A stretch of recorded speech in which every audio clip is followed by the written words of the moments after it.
When we do this experiment for real, we don't just stop with antacid A, but we look at a second antacid, which of course I'm going to call antacid B. And then as part of the post-lab activities, you compare antacid A to antacid B and determine which one is the better antacid, kind of like one of those shopping shows, you know, where you compare two products. So anyway, here's antacid B. I'm not going to give you the full experimental stuff, but I'll give you a bit of it. If for no other reason, then I used a different indicator.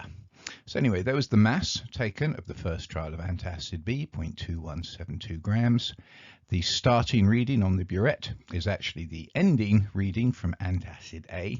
So there you are, 7.2 cubic centimeters. Now I use phenolphthalein for the indicator, and so phenolphthalein is colorless and acidic and sort of pink in basic. So here we are, there's nothing. Add in phenolphthalein, you see that fast pink color, that disappears, and then the end point is when it persists for about 20 seconds. So this is right at the end of it. Add a bit, you see the pink hanging around and persisting for a while.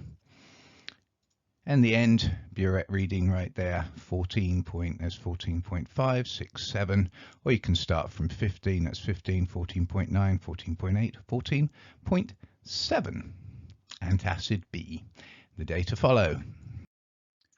So here are the data for antacid B, 0.2172 grams that we started with, 25 cubic centimeters of the acid, and then as you saw, went from 7.2 to 14.7 on the burette, so that's 7.5 cubic centimeters added. Same HCl and NaOH solution concentrations, same reactions going on. The only thing that's different is a different antacid, so presumably a different percent calcium carbonate. And again, multiple trials for you to try. I will not point out that I did 4 trials of adding 25 cubic centimeters of the HCl. Then I changed and added more of the HCl. Now that means there's going to be more of the HCl left over, which means that we need more sodium hydroxide to do that titration. And there is a post-lab question associated with that.